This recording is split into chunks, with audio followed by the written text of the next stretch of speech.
بسم الله الرحمن الرحیم۔ السلام علیکم ورحمۃ اللہ وبرکاتہ۔ حضرت محترم ایک اور حدیث شریف کی نئی ویڈیو کے ساتھ حاضر خدمت ہوں، ملاحظہ فرمائیے گا۔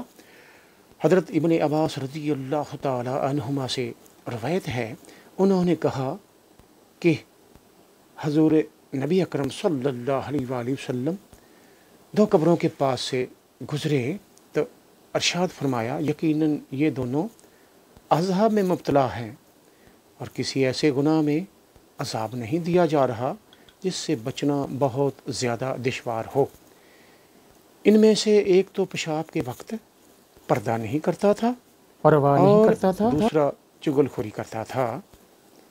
پھر آپ صلی اللہ علیہ وآلہ وسلم نے کھجور کی ایک ہری ٹہنی لی اور اس کو چیر کر دو ٹکڑے کیے، پھر ہر قبر میں ایک ایک ٹکڑا گاڑ دیا۔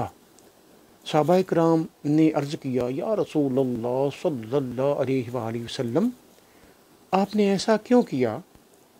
تو حضور اکرم صلی اللہ علیہ وآلہ وسلم نے فرمایا، اس لیے کہ جب تک یہ ٹہنیاں خشک نہ ہوں گی ان دونوں کے عذاب میں تخفیف ہو جائے گی۔ صلو علی الحبیب صلی اللہ تعالی علی محمد وعلی آلہ وصحبہ وبارک وسلم۔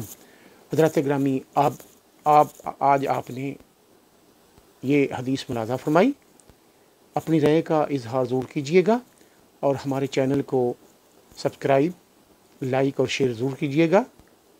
انشاءاللہ تعالیٰ ملیں گے ایک نئی ویڈیو کے ساتھ۔ اللہ حافظ، السلام علیکم ورحمۃ اللہ وبرکاتہ۔